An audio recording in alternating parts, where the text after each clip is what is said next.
our paper taxes or our actual 1040 document in class together as a group, we're going to practice filing taxes in a different way.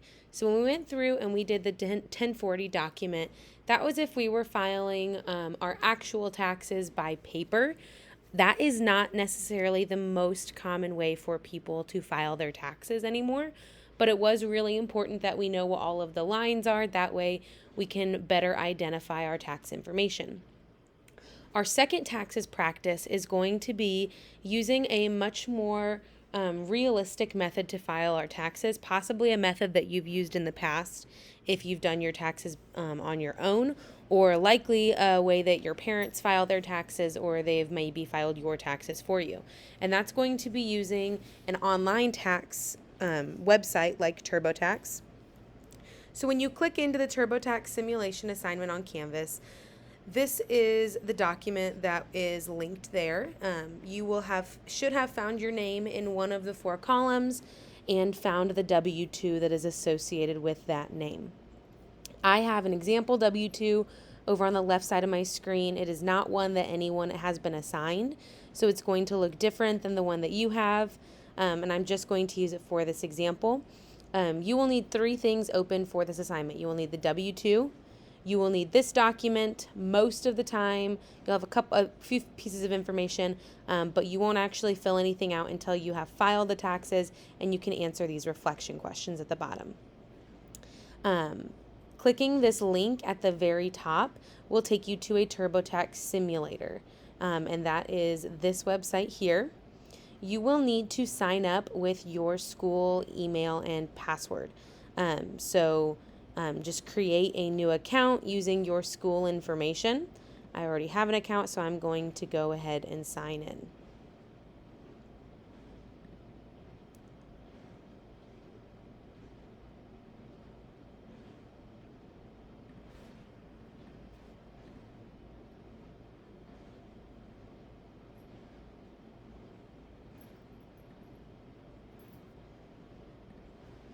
You will need to get your verification code. It'll come through like this.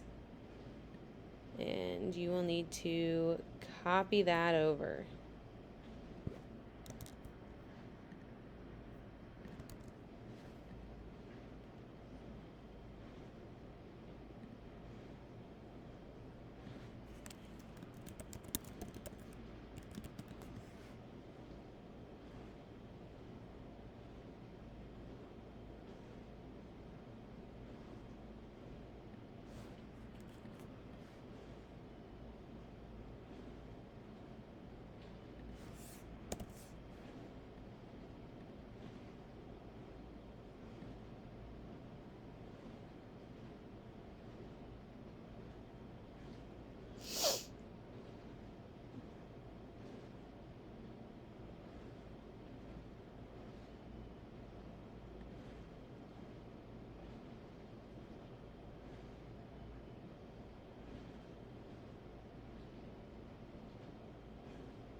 All right, once you are in TurboTax, this is going to be the first section that we fill out, and it's our personal information.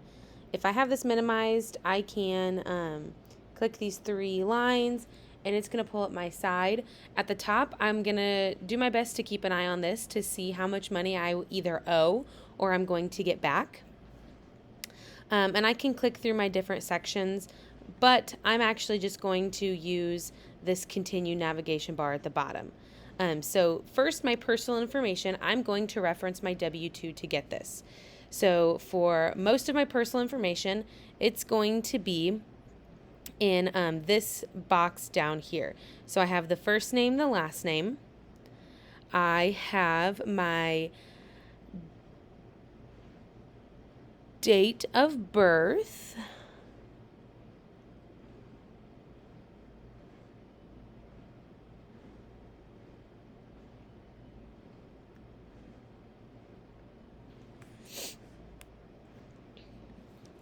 All right, once you get logged into TurboTax, this is what your first section is going to look like. I can click on these three lines up in the top left corner, and it can open up this side piece. So I'll be able to see where I am at with my refund or how much money I owe. And I can click through my sections. I don't have to click through them this way, though. I'm not going to for this example. So first we start off with our personal information. My first name and my last name can be found down in this larger box of the W-2. So I am completing this tax document for Boris Oswald. So I'm going to type in his first name, last name. For date of birth, I am going to just let you guys decide on a date of birth for this person. If your W-2 lists that, I don't think that it should. My W-2 does not have a section for date of birth. Yours should not either. So go ahead and just make it up. It can be anything.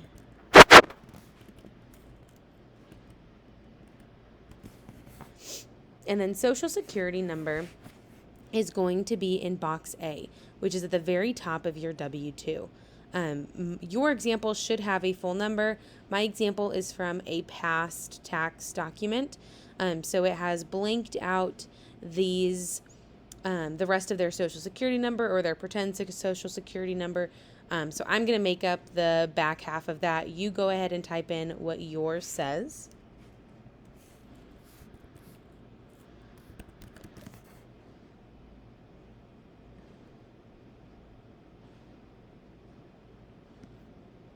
And you should have a scenario, or you might have a scenario on your document that tells you the employer, their total wages, their birthday,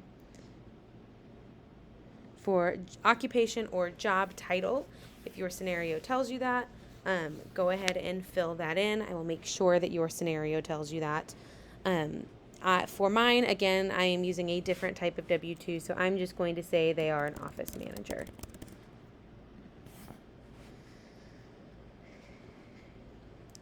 Read through your scenario. Are you a former or current member of the armed forces? Boris is not. Now we get down to our other residential personal information. So I can see right where I found his name. I can find his address. So I can see right here that he lives in California. And Boris has always lived in California. So for this, I have lived in another state in 2020. I can check no for Boris. Can someone claim me as a dependent? When we went through our 1040 tax document, through our notes, we learned that a dependent is someone who who has been getting financial support from somebody else. I can click on this Learn More to pop up a box to learn about what a dependent is with some examples. Boris is not a dependent. He is not legally blind. Boris did not pass away. And I do not want to change the language for the IRS to send me communications. So once I finish that personal information, I click Continue.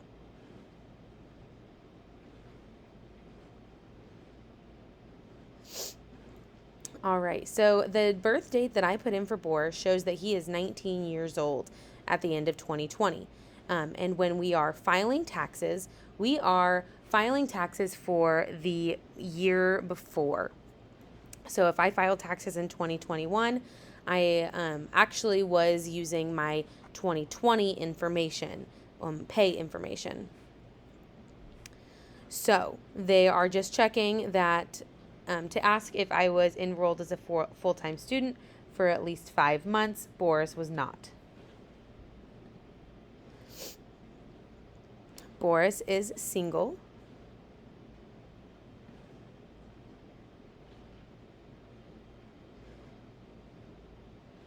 And Boris did support himself.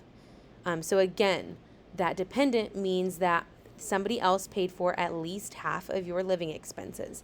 So if I was a dependent, I would click, no, I did not pay for more than half of my living expenses with earned income.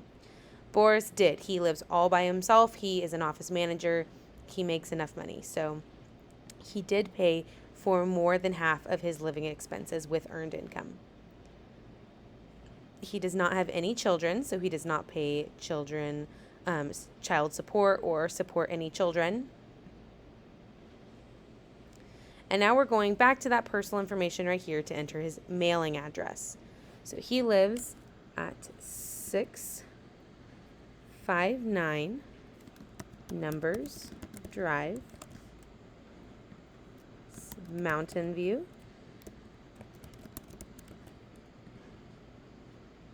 California, 95478.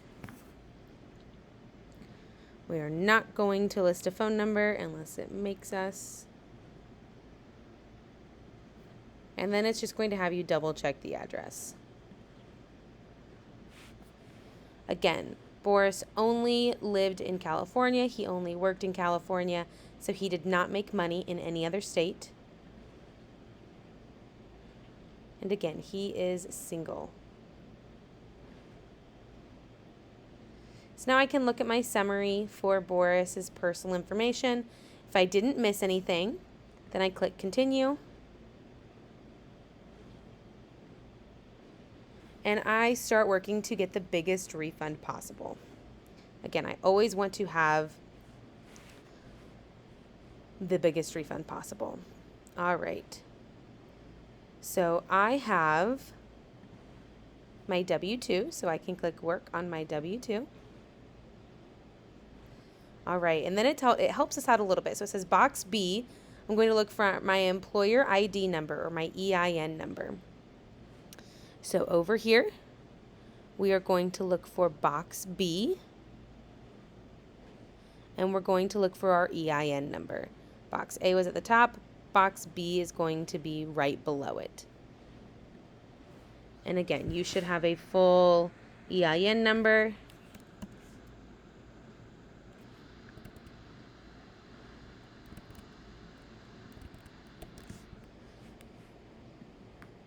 When you type that in, you are going to, I would like you to type in myself from the W-2 that you have.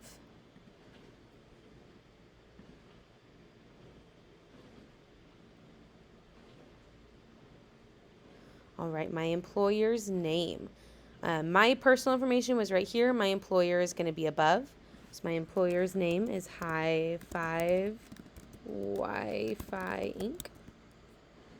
They are in the United States, and they are at 2356 Dataway. Zip code is 95478.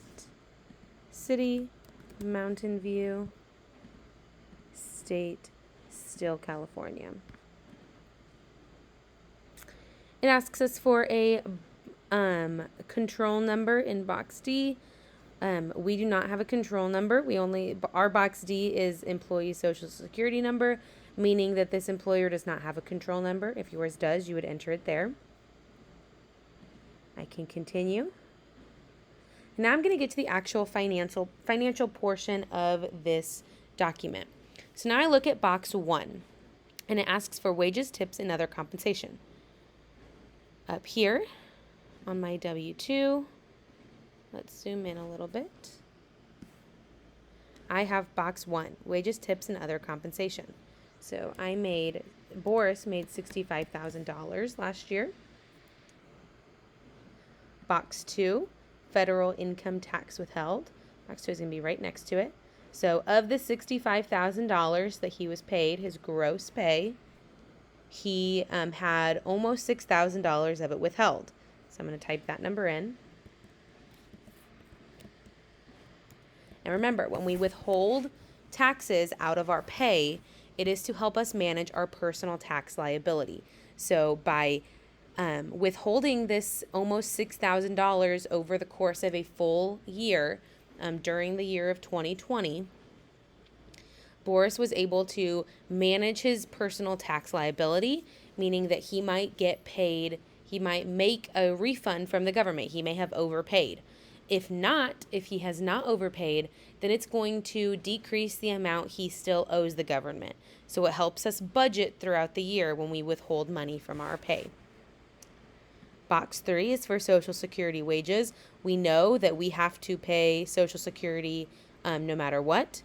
So the wages is how much of our income we were actually paying into Social Security. Because remember, Social Security is 6.2% of our gross pay.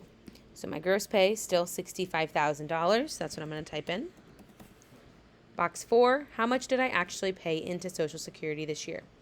I paid just over $4,000, or Boris paid just over $4,000, because box 4 is right next to box 3. So I type in 4,030.08. And then box 5, the other half of FICA is Medicare. So again, it is just my gross pay from box 5. And then the next box 6, Medicare tax withheld, how much was taken out of my pay over the course of this year, and is less than $1,000. So $942.48. All right, so we have to fill out that amount of money. This next section is less common. These are optional. We don't necessarily have to fill anything out because, as you can see on my W-2, I don't have anything in those boxes. So for Social Security tips, I put 0, allocated tips, and then our website. If you remember when we did our paper document, we put zeros on all of these. Our website is telling us that we don't have to put a 0 in if they are just zeros, so we can leave those blank. So boxes 7, 8, 10, and 11, 7, 8, 10, and 11 are all empty, so we can leave those empty on our website. And then boxes 12A through 12D are empty, so we leave those empty on our website again.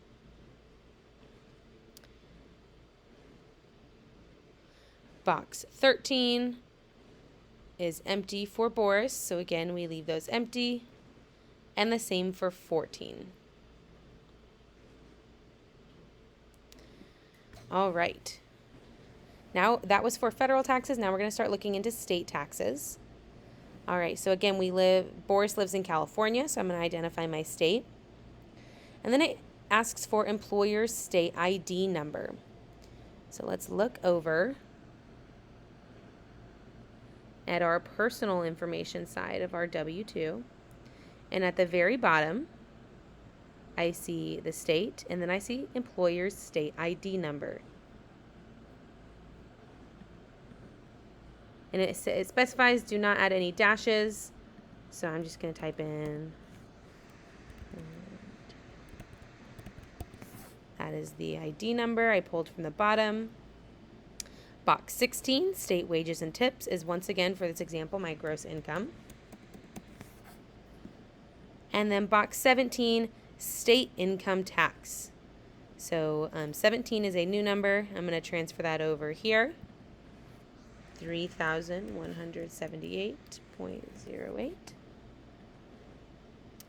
And then we get to our local side. So again, it is still California. Local wages and tips is empty. Local income tax, empty. And locality name is empty. So now that we have that filled out, we can continue on to our next page. All right, so we're going to take a little bit of a break just to give us an update. So far, this is how much I owe to the government. It looks like I haven't paid quite enough.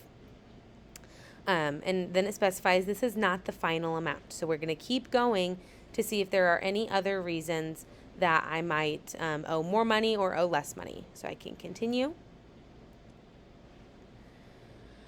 And I am going to check any of these boxes. None of these really should apply to any of you given your scenarios. So none of these apply to me.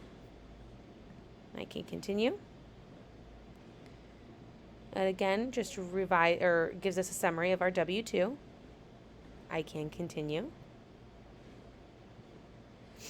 We do not have any other deductions or credits, just like when we did our taxes on paper. So we can continue. I continue. Do I own control of a foreign bank account? I do not. I was not affected by a natural disaster. I did not acquire, sell, or exchange virtual currency in 2020. And we want to walk through some of our deductions. This is really how this website would work if we were going through and filing our own taxes. It really is going to guide you. It's going to ask you some of these prompting questions as a way to help. So we want to walk through these potential deductions. And we can kind of look to see what applies to us.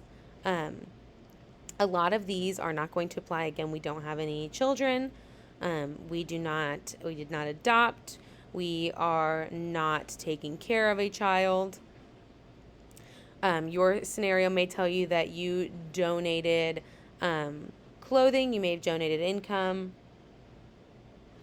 You can deduct car registration fees. You can deduct personal property taxes. You could buy an energy efficient vehicle, and that can impact your taxes. Going to higher education can impact your taxes if you are in college, if you're in trade school or community college. During COVID, we've had a tax relief portion of our tax forms. Any medical contributions can impact your taxes. Income taxes, sales taxes, everything like that. Contributing to a retirement plan. We'll talk about that a little bit more later this semester. Employment expenses. So if you have a job where you have to buy your own supplies, like being a teacher, maybe you work in construction. There are a lot of construction professionals who buy their own tools. You can deduct those from your taxes. Depending on other situations that you are living in, you can that can impact your taxes. I wanted to look through that just so that you can see all of the different ways that you may be impacted. And if your scenario asks you specifically to go through and work through one of these sections, then you would need to do that. For this example, we're just going to be done with deductions.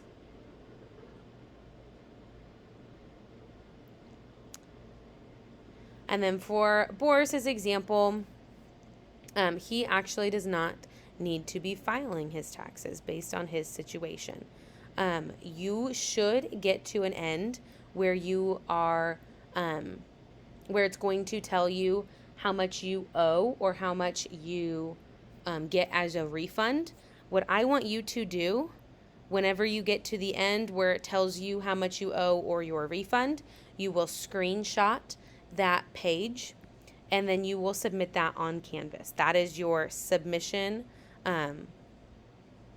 You will add that to this part 2. So you can, once you have finished that, you can delete these 2 questions and you can add your screenshot there. And then you will answer your last 4 reflection questions to turn this document in. So again, when you get to the end, you would screenshot how much you owe or how much you are being refunded. Add that screenshot in under part 2, delete those 2 questions or those 2 prompts, and add your screenshot there. Answer your 4 reflection questions and then turn the 1 document in. If you have questions or you need help working through this tax website, please let me know.